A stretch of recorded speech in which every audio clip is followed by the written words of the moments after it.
Right. Hopefully I've started recording. Yes. Yeah. Yeah, that's working.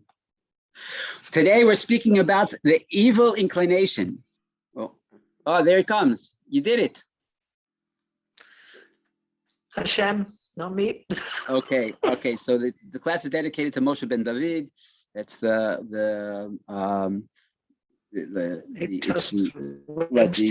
was the husband, the passed away, the husband of one of our regular students. She's not with us right now. She is alive and well, but she's not present at the class. Okay, but the class is dedicated in Moshe ben David's memory, and his neshama have an aliyah. Today is actually the yortzeit, and we said many times before, the person themselves who was connected to that person and their emissaries can help the soul to have an aliyah. We are Wendy's emissaries. Everybody will just say his name once, Moshe ben David, that all of the positive things come out of the class should be in his memory and in his merit. Okay, amen. Okay, so now we're talking about, this week is talking about perhaps one of the most exciting or discouraging, well, we just lost it, ideas in Judaism that's emphasized so much, the idea of what's the incredible innovation of the Kabbalists in terms of understanding the nature of a person, that these voices that we have that push us either to the right or to the left, to positive, to negative. It's not that we need psychiatric help. It's that we literally have two souls. The body is the vehicle. There's a divine soul that it's pulled like this flame that we spoke about so many times that just reaches up and wants to connect to God. And there's the animal soul, the evil that expresses itself as an evil inclination, that wants to connect to physical things, wants to be based in the physical world. Okay, and they're in conflict all the time. Okay, and we're going to be studying a few interesting things from the Ba'al Shem Tov about evil inclination. Let's just start though with it. There was perhaps one of the most famous Baal Teshuvas, masters of return in this generation in North America, was a college professor. He actually wrote a book. His name was Velvel Green. And Velvel Green lived in Minnesota, and he had a relationship with the Lubavitch Rebbe's representative there. His name he's alive and well, MOSHE Feller. Okay, so MOSHE Feller would meet with Rabbi Green regularly. On occasion, Professor Green would agree to put on tefillin.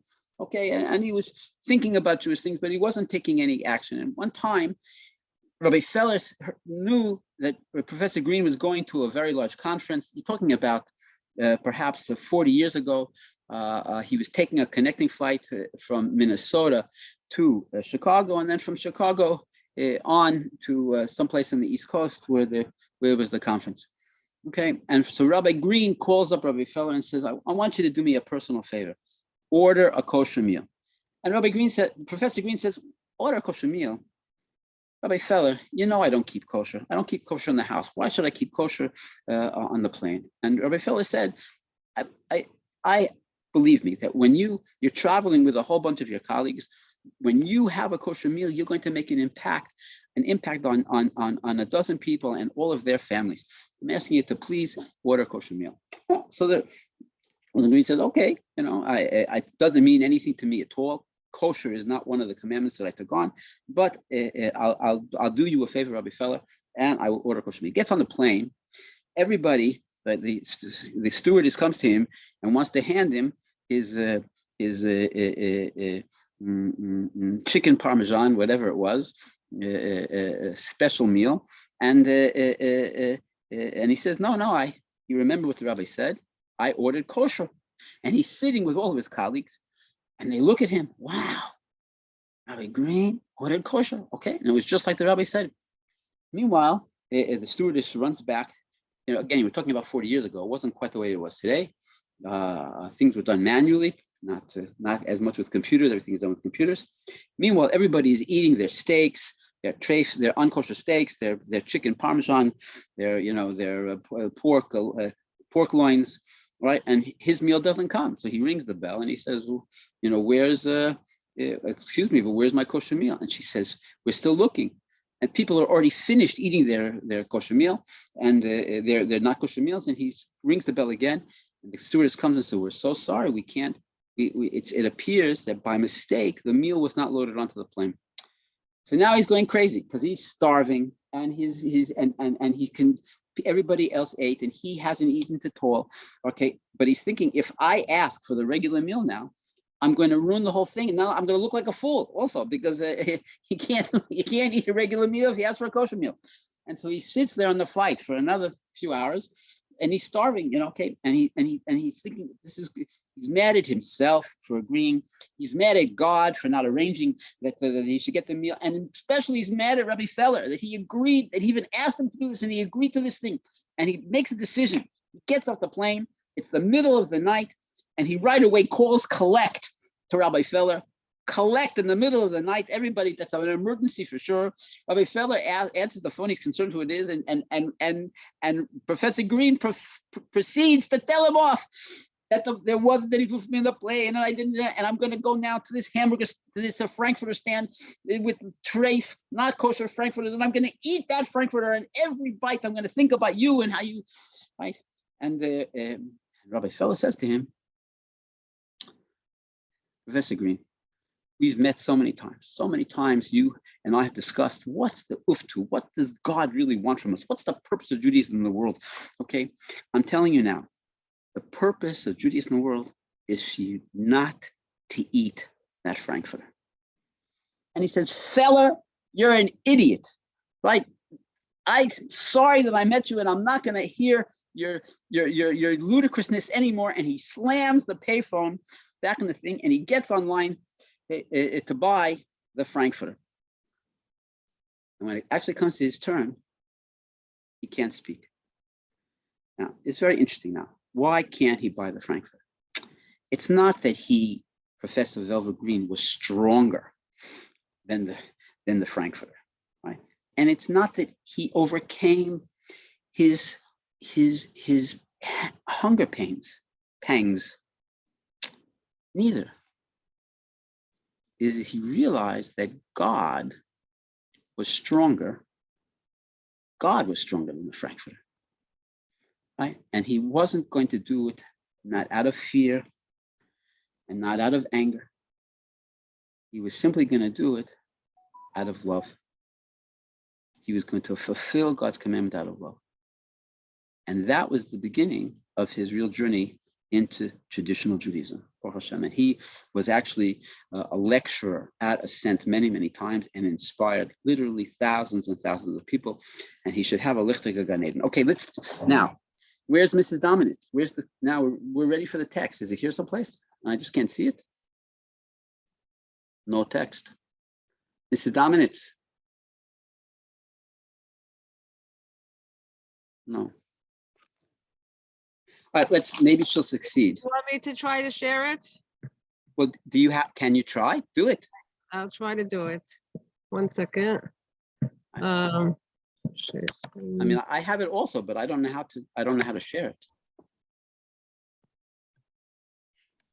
Dax, look at that. If it was so simple, my gosh. Okay. Said, but where's the English?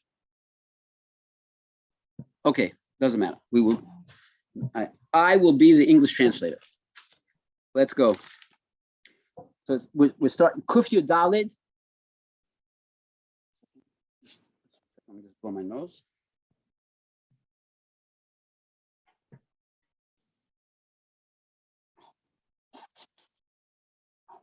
Okay.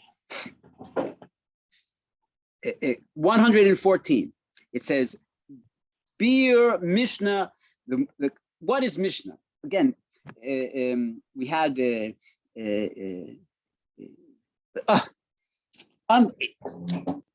end of last week's Torah portion.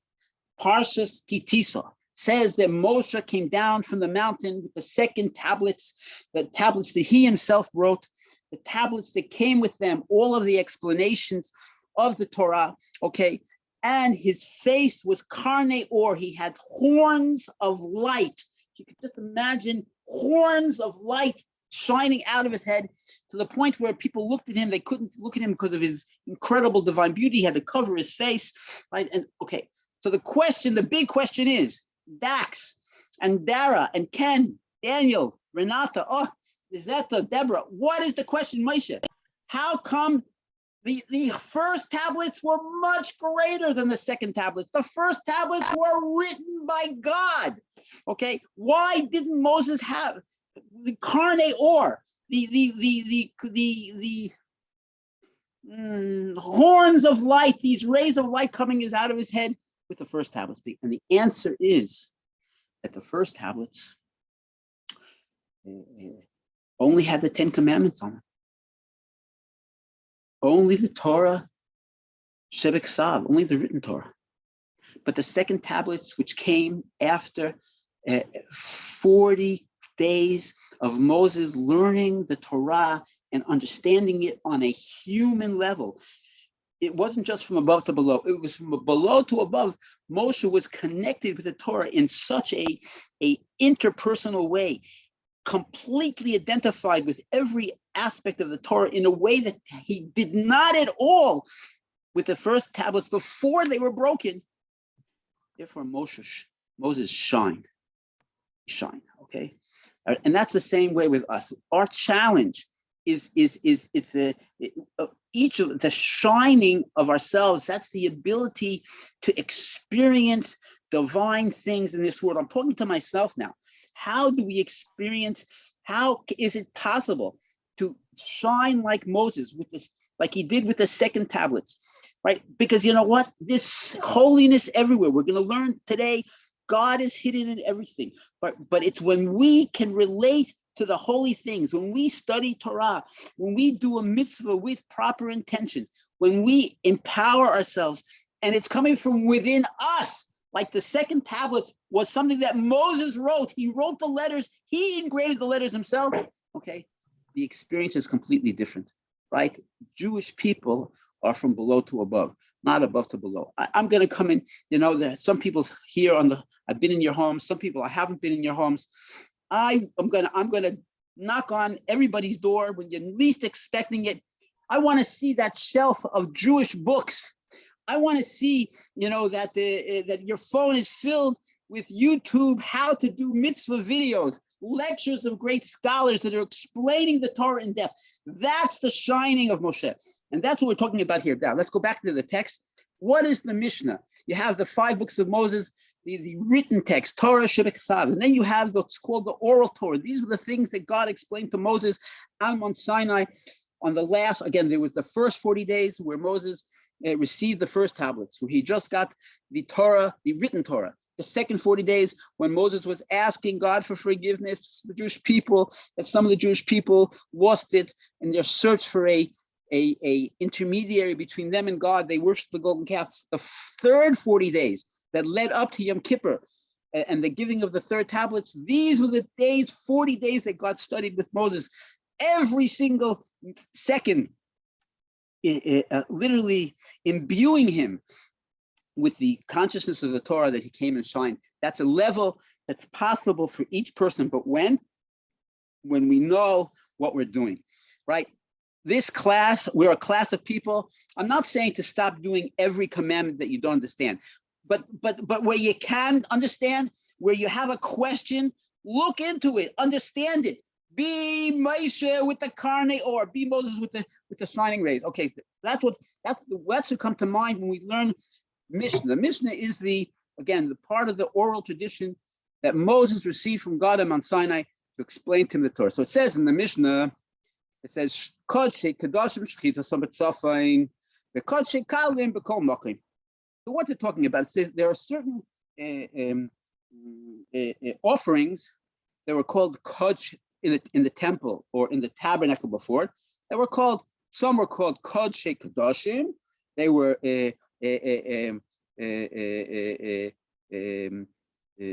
Kodesh from the word separate. They were animals that were separated for an offering. Kedoshim, they were especially holy. And there were some that were Kodshim Kalim, some that were less than this. Now I'm the host. Okay. Let's continue. Then there were some that were a lighter holiness, right? The higher holinesses, for instance, the oile, the tamidim that were sacrificed on a daily basis. The main sacrifice is a lighter sacrifice with like the Pesach, the Korban Pesach, for instance. Okay, so that's what it's. So the Mishnah, the Jewish, the oral tradition that was written down 2,000 years ago by Yehuda Hanasi. Okay, so he writes in the Mishnah, says here in Zvachim, okay, that there were the more holy offerings were the shechita, where they were ritually slaughtered in the north of the compound of the temple or of the Mishkan, and the more lighter offerings could be offered anywhere. What's the inner meaning? What's the inner dimension?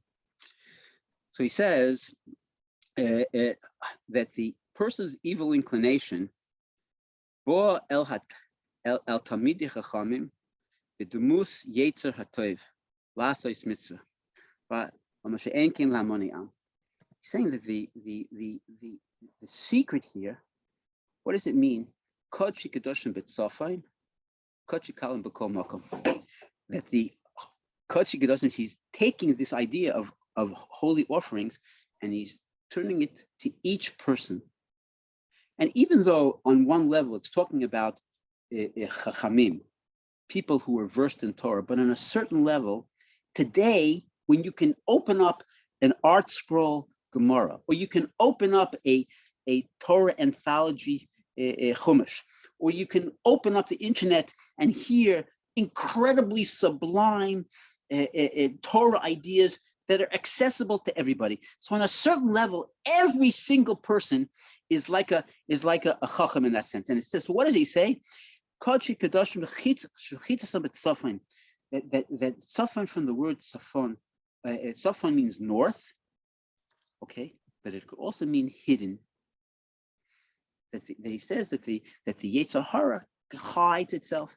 And what does he exactly say? That it it's like the person was doing, the Yetzer Tov, the evil inclination comes dressed up as a holy man with a big white beard and a fancy hat, okay, and with a pedigree, right, and years of Jewish experience, ke'ilu, right, in a certain sense, and tells the person that this thing, this negative thing that they're doing is not only is it not negative, it's a mitzvah. Okay, come on, let's hear an example. Who has an example? Okay, the most famous example is when a person, when you see, God forbid, a person doing something inappropriate, and you go and tell them off, right? Why? Why? Because your brain says to you, oh, they have to know the truth. They have to understand that they're making a mistake. I'm going to help them to right their way. And we really know why are we going to them? Why are we so interested in talking to them? Not because how we're going to say, not because by our pointing out their faults are they going to change. It's our own arrogance. It's our desire to feel higher than them, to show our superiority to them, and therefore we're going to come down on them. If we really wanted to do it for their benefit, obviously, pull back. Think about what words I can say that will actually help them to transform. Maybe I'm not even the right person. Maybe another person should be the person to speak to them.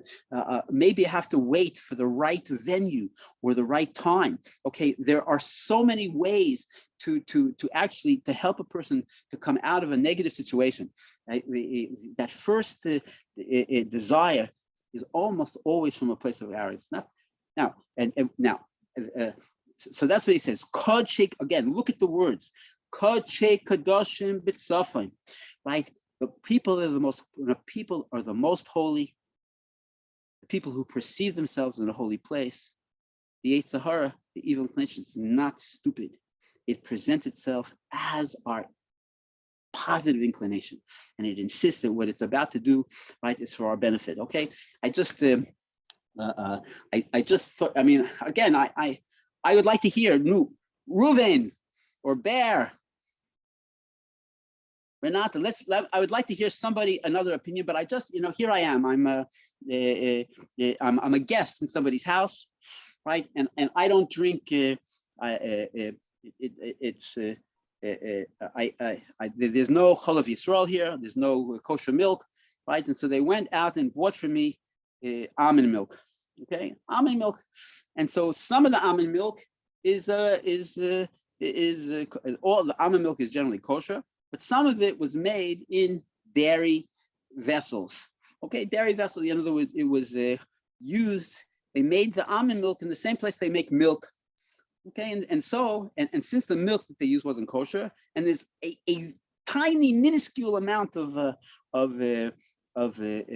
milk in the that's absorbed into the almond milk. Okay, so it says in the label OUD or OKD. D for dairy. Okay, I want to tell you something. Every time I open the refrigerator, I want to take the almond milk. You think I like drinking my coffee black? I can think of 100 reasons why I should be able to use that OUD, that kosher. According to every opinion, it's kosher, but it has this tiny, minuscule, microscopic amount of milk in it. Okay. And I have to fight my evil inclination all the time. Okay, that's it. Everybody faces those things, right? The point is, sometimes the evil inclination even will dress up as a holy person to convince us to do what it wants. We have to be on guard for it all the time. Can I hear somebody else give me an example? No? Hillel. Was machter? How are you? Where's an example of an evil inclination that dresses up as a holy man? I'm putting you on the spot. It's okay. All right. No, but what about?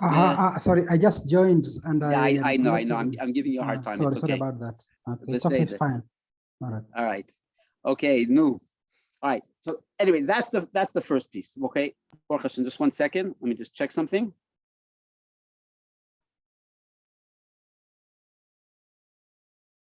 Truth is, there's a story, another story. I think that I might have said it before. I have one, Rabbi Leiter, that people go to shul and they want to daven, right?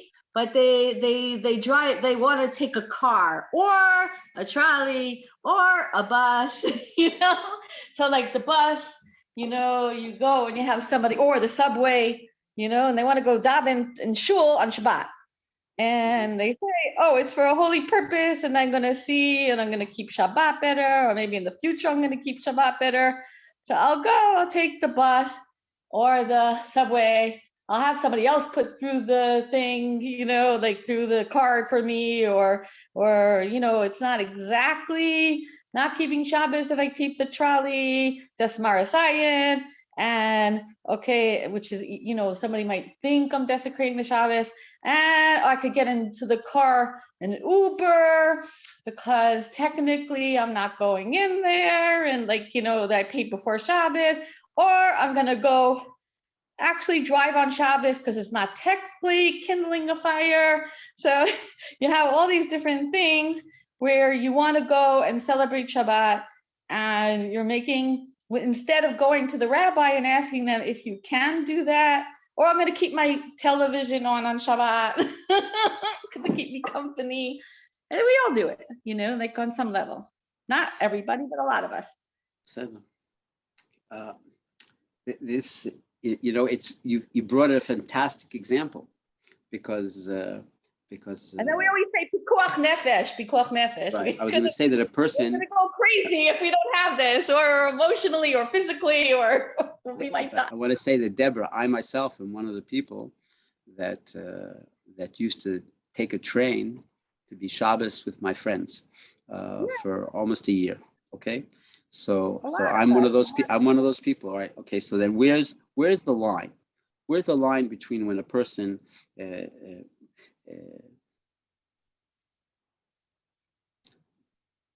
is it holding in a place where it might even be justifiable, right? And a person in a whole plating not where it's justifiable. And that's one of the reasons why it's really important. and I think I've said it before, that everybody should have a spiritual advisor, because sometimes it's just not easy for ourselves to be objective about what's going on in our personal life. And that sometimes, not sometimes, almost always, another person can objectively see what's going on in a better way. That at that point, when I reached that point where instead of traveling on Shabbos, I actually had the courage to ask people if I could stay with them in their homes or make other arrangements. That was just like Rabbi Green in the first story. That was an incredible thing. So again, absolutely. Pressing the elevator, the Shabbos boy, turning on your air conditioner, turning on your wait. It's a different discussion. We're going to move on, but there's nothing wrong with a not Jewish person under the right circumstances doing something for you, stuff that you can't do on Shabbos. The biggest Chassidic Rebbe's used the Shabbos goys. Ascent runs a hotel on Shabbos, and the whole staff is run by not Jewish people on Shabbos. It's a different discussion here. Okay, the point is to be sensitive to when a person's evil inclination is convincing us to do a particular action, even though and by telling us that it's to our benefit, to God's benefit, and to the spiritual benefit. Okay, it's a thing of not fooling ourselves. It's a Jewish person is not supposed to be a fool. What does it mean to be a fool? A fool means not to let our evil inclination to fool ourselves. Okay, let's move on. 1 second. Right. Okay. Put your Daled. Put your Zion.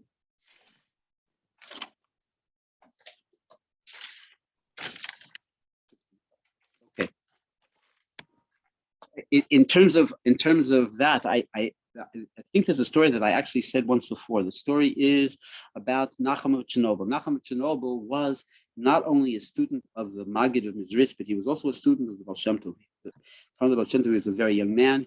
He lived to a very old age. He lived his whole life in poverty. He was one of these tzaddikim that wouldn't keep money in the house overnight. So whatever money he had, he would give away. The story is that he had a gabbai, right, an assistant. A gabbai is not an assistant in holiness. He's an assistant, a person that helps with the physical things around the home. Okay, and the Rebbe was seeing people. It was on a Thursday night, and in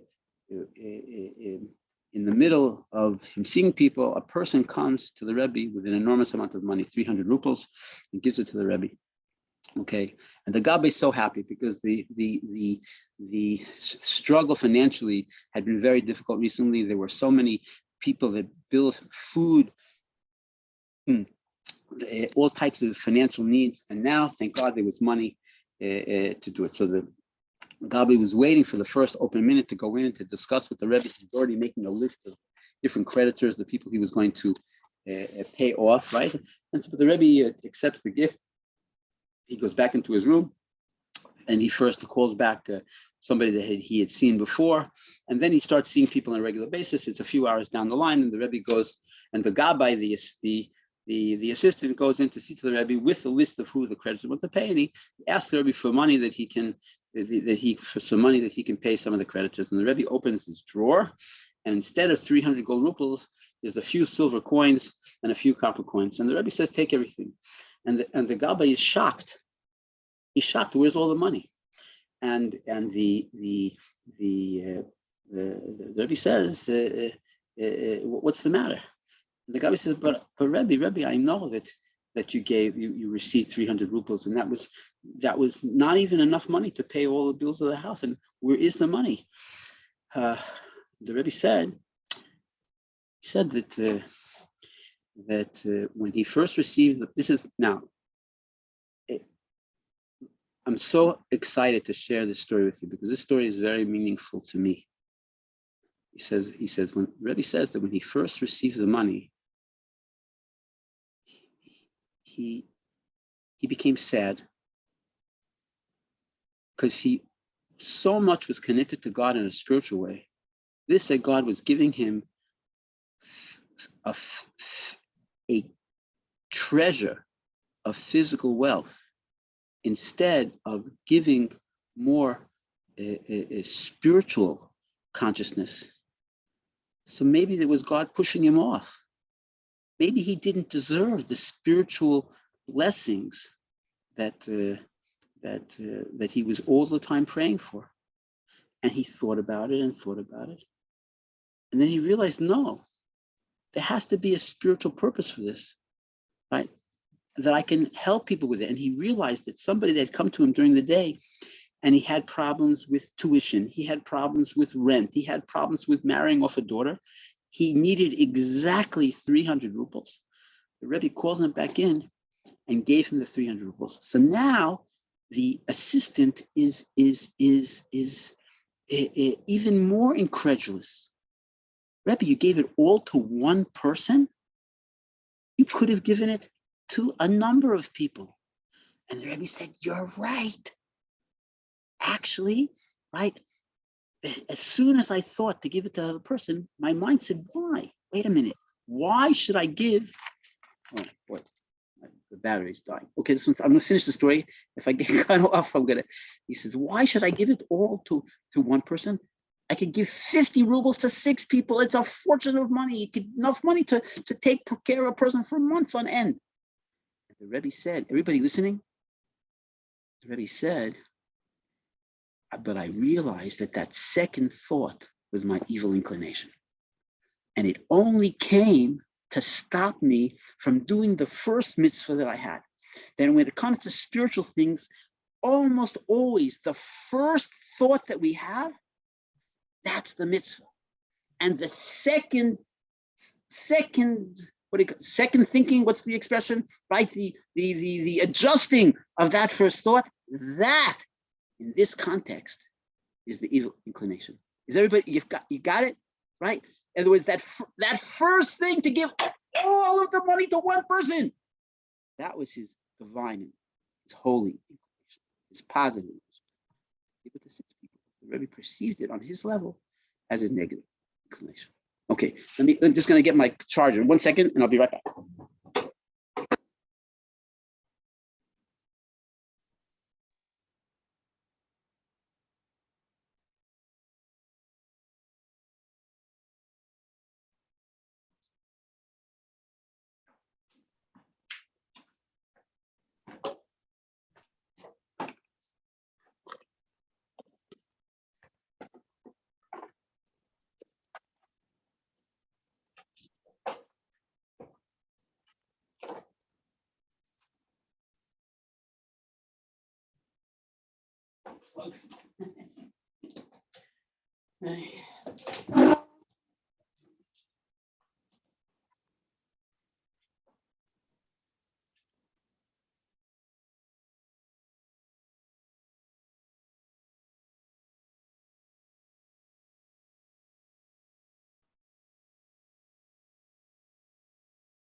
Moshe, you can be saying something.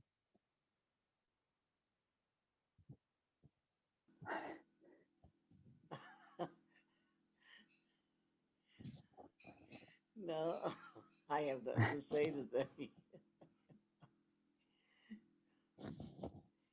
But the story that the rabbi told at the beginning about the kosher meal on the plane happened to Israeli ambassador, I think back in the 60s. I'm not sure if it was during the Johnson administration or the Nixon administration. And he was there with a consultant from Israel. And he's an author also, Avner. So I'm not sure which Israeli ambassador it was. And the Israeli representative, he ate along with the rest of the people. The author Avner, who was a counsel to him, he ordered a kosher meal. The only thing kosher they had was whipped cream and fruit. So when they brought out his kosher meal, everybody thought it was his birthday at the White House dinner. Okay. And this other story, is it Rabbi Nachman of where? I'm sorry, what? The one who gave the 300 rubles, was it Rabbi Nachman of? No, he was an author, not a rabbi. Let me see his name.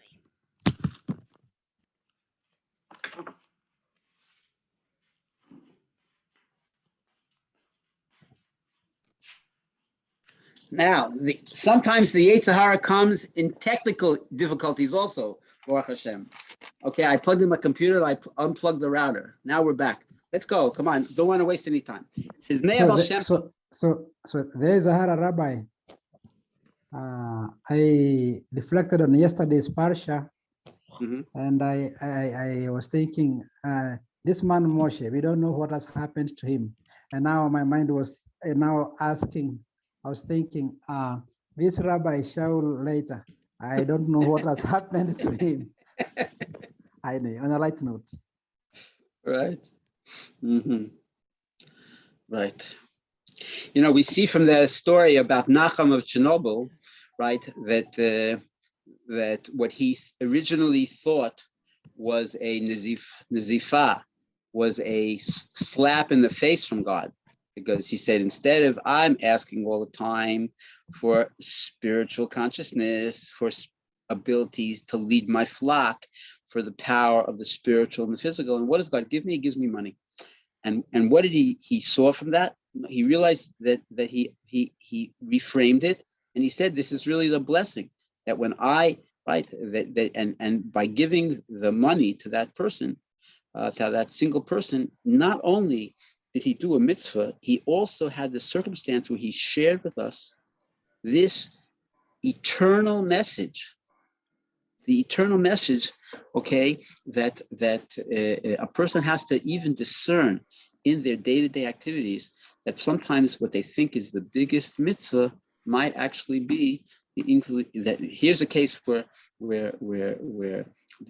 again, the evil inclination came dressed up like, why help one person? Help 6 people, 6 people. No, for him, that was an evil. That was an expression of the evil inclination, even though it was dressed up as a very righteous person. Each of us has exactly the same issues all the time. And it's just important to be able to identify them, to take a deep breath, to step back, to think. I'm talking to myself more than anybody, okay? Please, to step back and to think, right, what really does God want from me in this particular situation? That's the issue. Okay, all right, let's look inside. We're going to the second thing. It's quite long, but it's not so long, okay? It says the Ba'al Shem Tov is giving us, we're 115, by the way, we're really moving ahead. We're almost halfway through Keter Shem Tov, and it's been a pleasure, the journey with each and every person here. Okay, it says Melech, Mashal, Melech. It was an analogy. Ba'al Shem Tov gave an analogy. He explained many things by enclothing them in circumstances that people could understand. What was the analogy of a king? there was a king, and he Moshe B'Kippah. It means B'Kippah is a dome. He ruled from a distance. Okay,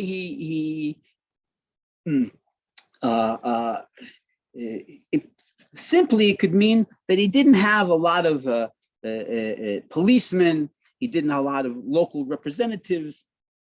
He ruled from afar by decree. Okay, that's what it means, Moshe B'Kippah. Okay, just like a roof is far away from the people inside, so he ruled far away. Okay, he ruled from the roof. And so Shalach echad mi'avodav she'yanaseh hamedinais kihilu evid morid ba'adainai. So he took one of his servants, and he said to go to this a place far away, and to say to them, you know what? Who is this king? He's an idiot. Let's make a merida. Let's make a rebellion. Let's hamapecha. Let's make a revolution. A revolution. And take over and let's rule ourselves. What do you need this king for? That's what it says. He's shalach echad me'avodo. He sent one of his servants. She said that they should test the people, the Medinas, in the people in the outlying lands. Like he was a person that wanted to rebel against his master, right? So what happened? What do you think would happen? Okay, right? It says like in every situation,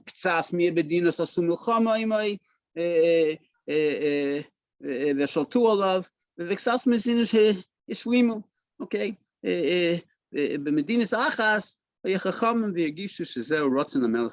Okay, so some places decided to make a war, right? So okay, no, that's it. Some places made them war with him. What do you mean? What do you mean fight against the king? What are you, crazy? Right? They have a shaltul of it, and they overpowered him.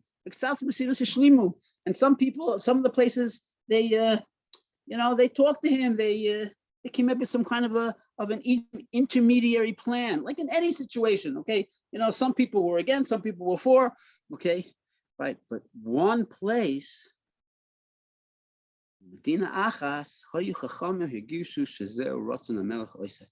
one place they actually understood. They figured it out that this is all a inner plan. How do you call it? That the person had an ulterior motive. He was really a messenger of the king. Okay, and when they realized that, right, they came through the trial with flying colors. The Ba'al Shem Tov continues that the nimshal, the analogy is understood, right? There are some people that fight against their evil inclination. They're constantly on guard. And there was a time when people would do it when they would weaken the body. They would actually. I saw pictures once of Muslims doing this, and I thought how unpleasant. And then I realized that Jewish people used to also do it. People used to make the body suffer as a way they thought was a way to weaken their evil inclination. If the body would be weak, the body was the seat of the evil inclination, and the evil inclination, but they would hit themselves with sticks. They would roll in the snow, right? They would do whatever they could to weaken the physical. They would eat poorly, right? And many times they would damage themselves physically. Okay, that was one way of serving God. The idea being to weaken the body and therefore weaken the evil inclination. That's what he says. They're making a constant battle with with their own evil inclination. That he makes himself ilu eved morid ba'adonu. He sees the body and the evil inclination as though it's literally rebelling against his master, right? The holy soul, the part of us that wants to be involved in fulfilling God's mission in the world. Again, here, we're, all of us here that are sitting together, every person has their way of serving God in the world. Okay, some people it's by studying Torah day and night. Some people it's by reframing situations to come out in a positive way. Some people it's by tikkun olam, fixing the world around us. Okay, each person has to follow God's instructions to them. Okay, but like in the first story with Velvet Green, right? The Torah has its commandments, and that's the way for Jewish people to be able to serve Hashem in the most positive way. Okay, each person has to do their thing. Okay, do what's expected of them. 1 second. Lost my page. Right. Okay. So when it comes to the things that stop us, there's two ways to perceive our evil inclination. Either you can perceive it, like we said, as somebody rebelling against the king, right? Somebody that's taking us away from our mission. Somebody that says that, I want to sleep another hour. Push it. Don't do it. Get up. Break away from that evil inclination. Okay. It's like a servant rebelling. That's the analogy. Sometimes people realize, right? Okay, he says here, that he's like a servant that's fighting against the king. That he seduces the person, that he shouldn't do God's will, the king of the world, right?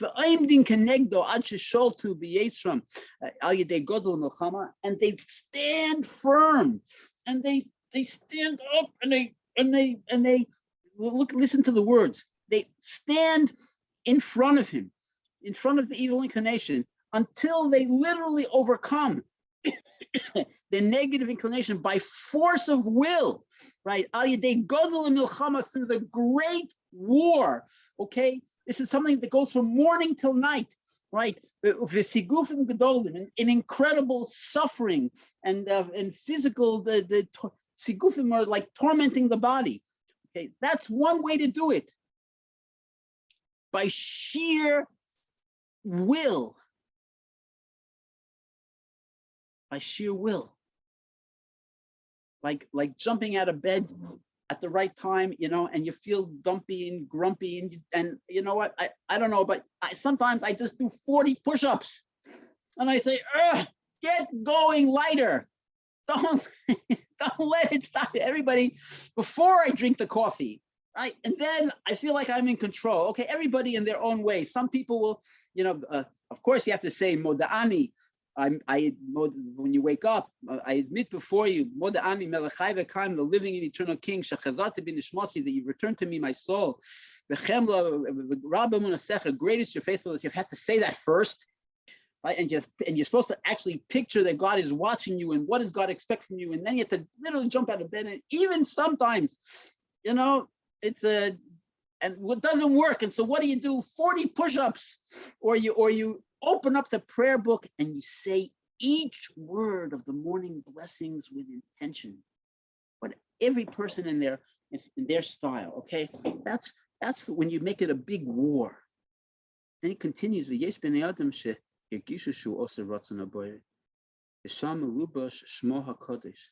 people realize that all of the trials and difficulties is really just God. Okay, remember we learned it before about a month ago. It says, "Eis tzarahi liYaakov." It's a time of difficulty for Yaakov. Umimene yivashea. And from the difficulties, he will be saved. Not from it, he will be saved from the difficulties. From the difficulty themselves, we're going to find the answer to our thing. That's this idea that a person realizes that my negative inclinations is really just a messenger from the King, the messenger from God. Okay, and I don't have to. It doesn't take all of my strength to fight it. when I understand that it's really from the king, then I can use its strength, okay, to be able to do the right thing. That's what he says. That this messenger that comes to try to convince them to rebel against the king. Who is it? It's the messenger of the king. He himself. It itself, the evil inclination itself. And therefore, what do I have to do? I have to enroll it in my mission to serve Hashem. Okay. And this is now we're going to say quickly a concept that we learned before. In this evil inclination is literally enclosed like garment, enclosed. Shmo HaKadosh, God's name, God's holy name. Yeah. Min Ayin Beis Hashem HaKadoshim. Again, we've spoken about before. There are 4 different levels, 4 different names of God. When spelled with different additional letters, they can either be the numerical value of 45, 52, 63, or 72. 72 is the highest name, and it refers to the numerical value of God's name, Yud and Hey and Vav and Hey. When each letter is spelled out is 72, but it also, the Zohar says, is actually 72 3-letter words that each one has a certain power to transform the physical world. Kabbalists who are familiar, I'm not one of them, but Kabbalists who are familiar can take these different permutations of God's name and use them to transform the world from physically into something spiritual. Okay, so what is he saying here? That we have to realize that God, in all of his permutations, is hidden in sometimes our negative inclinations, and that we have to use it for holiness. Okay, that's what he says, that the holy name Shmo HaKadosh is hidden with Ayin Beis Shem HaKadoshim, in the 72 different holy names. Shehu Samech Aleph Lamed, Shu Mamtik L'Sam'al, right? Samech Mem Aleph Lamed, which is it's one of those 4 letters. I don't know how I print. It's in Hebrew there. In English, that I don't know what the English translation is. I owe you all the English translation. Who didn't get it? Samech Mem Aleph Lamed is one of the names of the Satan. Okay, and when you take out the Mem, it spells out Samech Aleph Lamed, and that's one of the ways to sweeten the negativities. That's what he says, that the name Samech Aleph Lamed, which is one of the 72 3-letter names of this that come from the spelling of God's name, Shehu Mamtik the Samech Mem Aleph Lamed. It sweetens the things. And he's going to give an example of sweetening now, and we learned this about 2 months ago. This is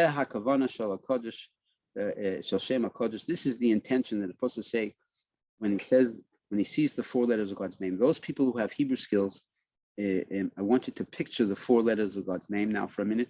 Again, we've spoken about it before. What time is it? Okay, it's not so late. I'm going to continue. Again, the 4 letters of God's name, Yud and Hey and Vav and Hey. So the first thing this person is supposed to think about when he sees those 4 letters is Haya Hoveh V'yeh. Yud and Hey and Vav and Hey is a combination of 3 words. Haya, that God was. Hoveh, God is. V'yeh, God will be.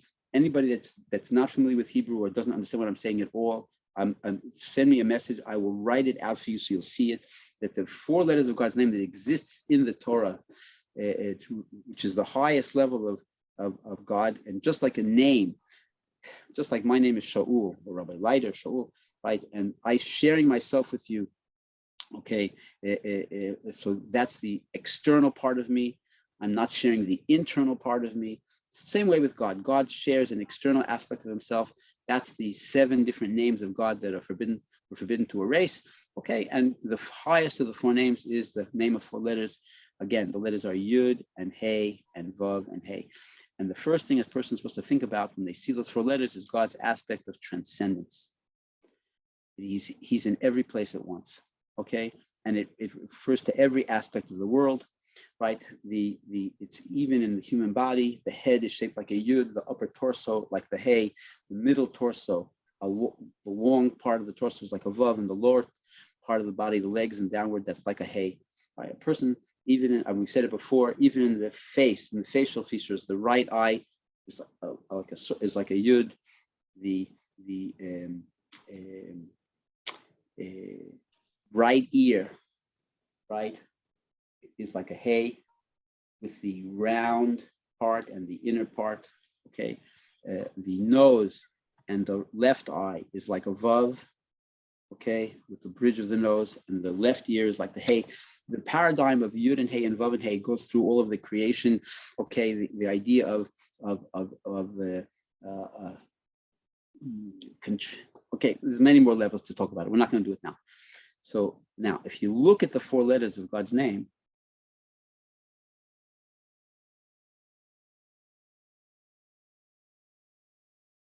again, picture Yud and Hay and Vav and Hay. What's the letter after the letter Yud in the Hebrew alphabet? Okay, the letter after the letter Yud is the letter Chaf. Everybody, if you have every siddur has an Aleph based chart, should have in it. But again, it goes Aleph, Beis, Gimel, Dalet, Hey, Vav, Zayin, Chet, Tet, Yud, and the next letter is Chaf. So, okay, the next letter after the Yud is Chaf. What about the Hey?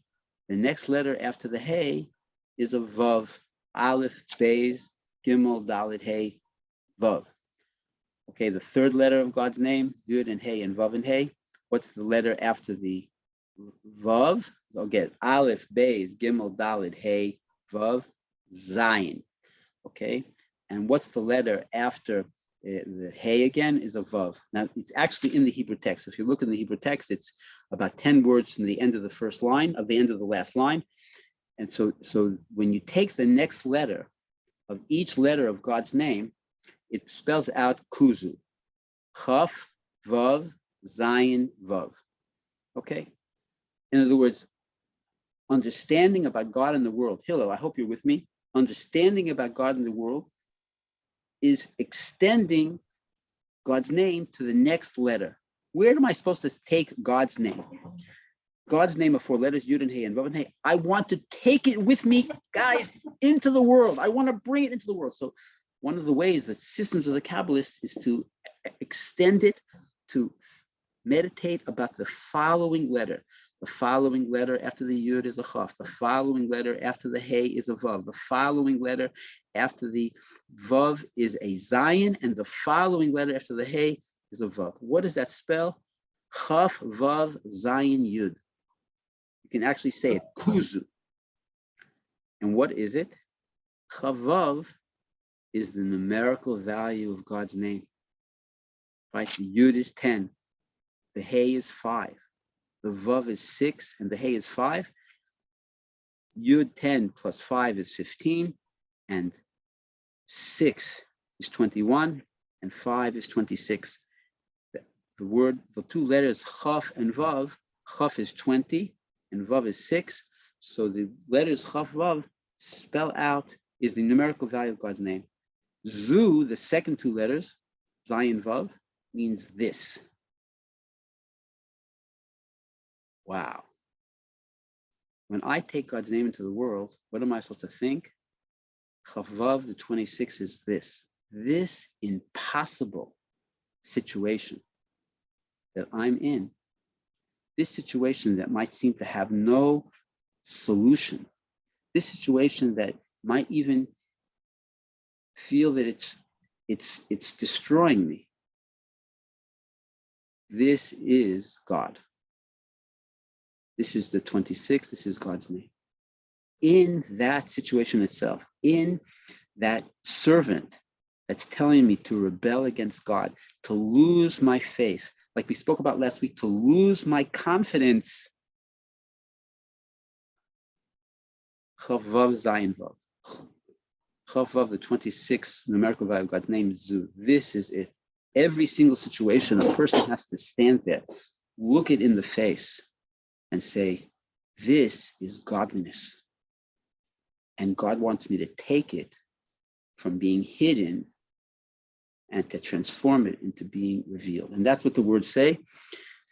The last line, V'zeo ha'kavana Shem HaKodesh. This is the intention of the holy name, Kuzu, which again, are the letters Chaf Vav, Zayin Vav, are the letters following the 4 letters of God's name, Yud and Hey and Vav and Hey. Shebekol Malkum Yesh Chaf Vav, Gematria Shem Havaya, Zu Ubezu. In every single thing, in the biggest challenges, it's Jews don't do confession. I'm telling you, this morning I had a few big challenges. Okay, I'm just telling you, and this is so incredibly appropriate that we learned this together today. That in each of the things, that wherever the challenges are, we have to understand that is literally God speaking to us. It's an opportunity, and we have to take that situation and transform it into something positive. And that goes back to what was the analogy of the king who sent his personal messenger to test the people of his country, right, to see if they would agree with him to rebel against them. And only the select few understood that messenger, that person, that rebellious person, that evil, apparently evil and rebellious person, who was he really? Messenger of the king. Okay, that's it for today. So the truth is, there was a third story. The third story was, okay, I'm sorry, but I will do it short.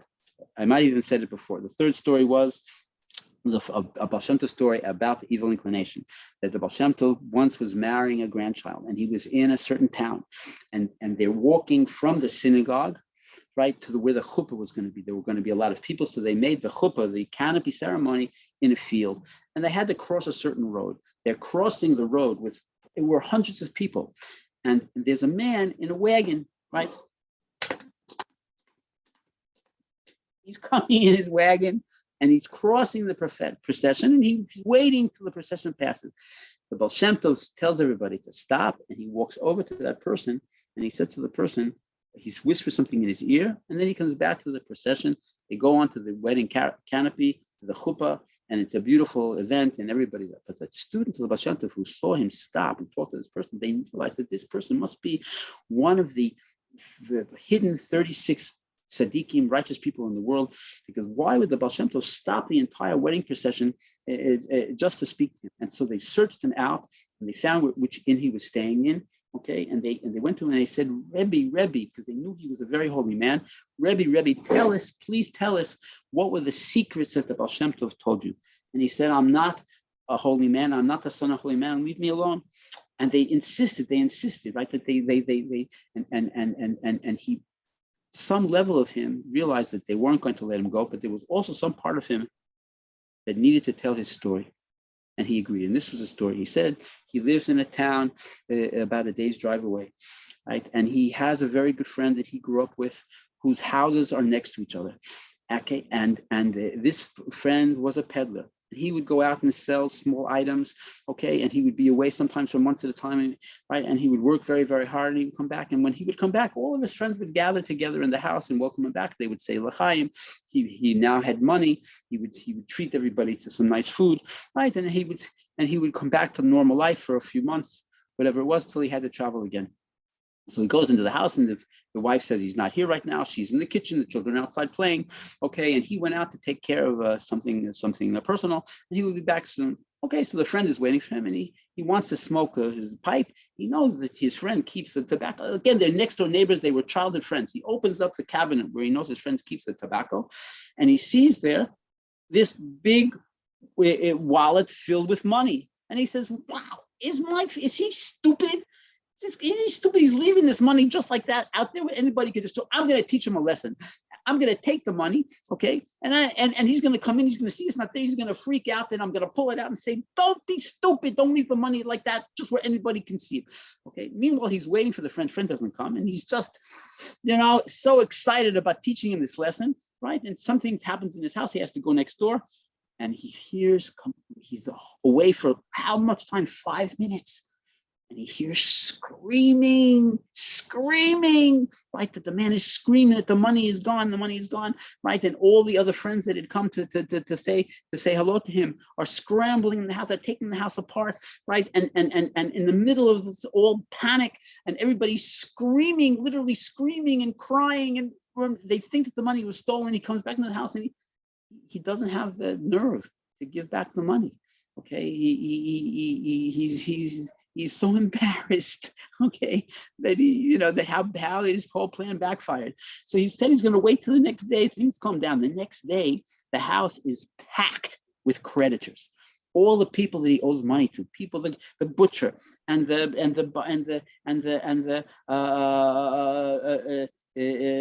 baker, right, and the people that teach his children, right, and the whatever, the people that sell wood. Everybody is in the house, and he's renegotiating that he'll have to make them wait. He has to give things, possessions of his as a mishkan, as a deposits, right? Because people think he's going to run away, and he goes, and the friend comes into this house, and it's so horrific. And if he gives back the money now, he's going to think he's a thief, okay? Because a whole day went by, and all the creditors are there, right? And so he waits another day, and just the right time doesn't present itself, and he says to himself, his evil inclination says to him, he can't just give the money back now, okay? What excuse does he have? So what will he do? He's going to use the money to invest it and make a lot of money and give his friend back double what he took. And so at least it'll be worth it because he's a smart guy, right? But he can't do it here in town. How everybody will know all of a sudden, how come he's already investing in this and that and making deals. All of a sudden this simple guy becomes a big macher. He's a big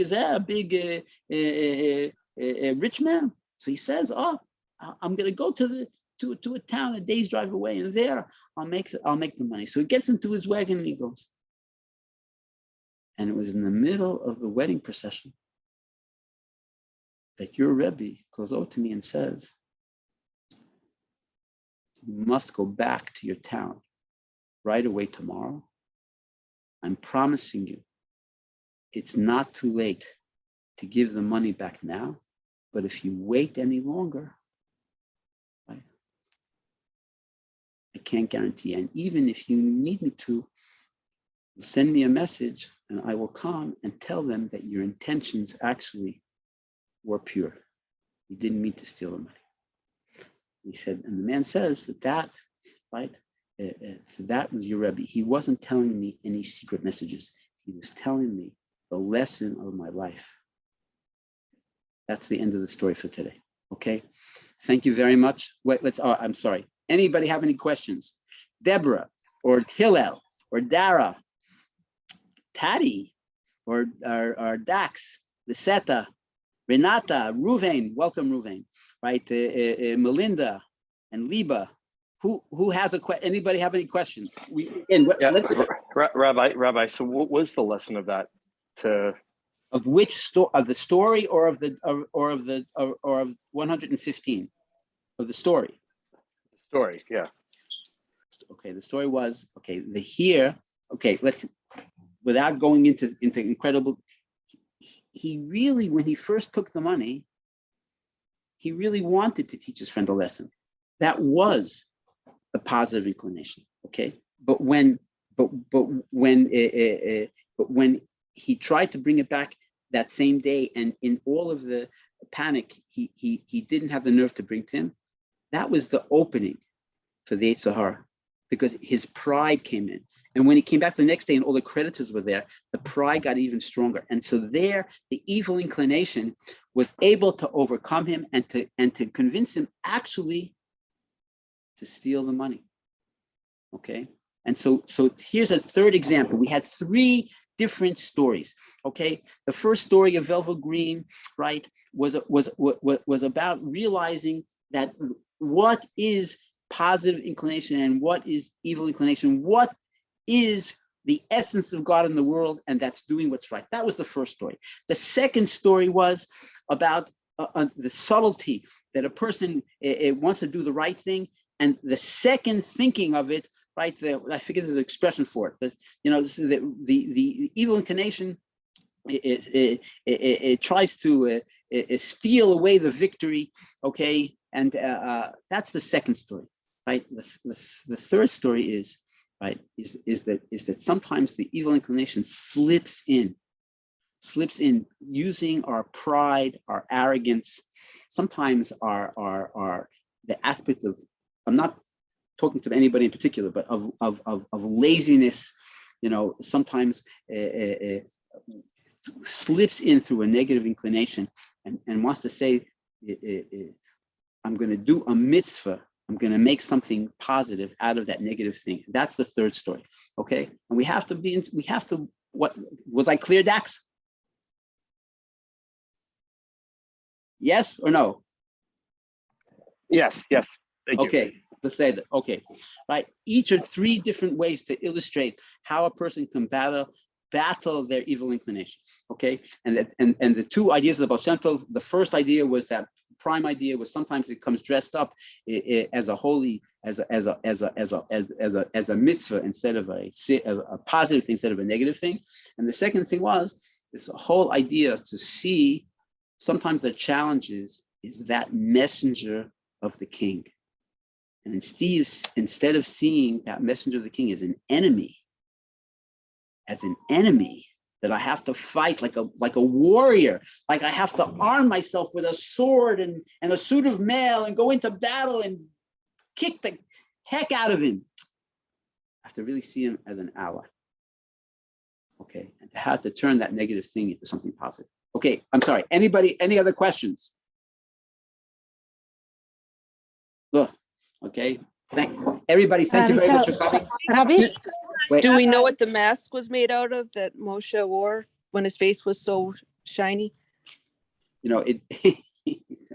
If I remember correctly, it was just a cloth, right? It was just his misveh is like a veil. So it doesn't say, I didn't say anything special about it, but I understood it was a cloth. But Lisetta, right? I can. Yes. I'm not. I want to say I'm the end of my trip. I've been traveling for a week. Okay, Baruch Hashem. Yeah, I shouldn't hit you with hard questions at the end of the class at night. I'm sorry. It's okay. I have another okay. one. I'll save it or email it. No. I want to hear the question. I'm just saying. I want to share with you a happy thing that I'm going home in 2 days. The next class is going to be, you're going to see my library again. I'm going to be back in instead of being a guest in somebody's house. No, but what were you going to say, Lauren or Liba? You're going to ask something? I wanted to ask. Okay. Excuse. I thought about when I heard of the hard times that you should have to see that God is even in hard times that you find in there. I always think about Kohelet, chapter 7:14, when it says about what you think about Ecclesiastes. Kohelet, chapter 7, verse 17, Ecclesiastes, Kohelet. Okay. Kohelet. Okay. Kohelet. Okay. Yeah. What does it say there? I don't know it by heart. Tell me what it says. That in joyful days you should be happy, but in troubled days you have to consider, because God made even the good, made both things, and there can't be anything than Him after Him.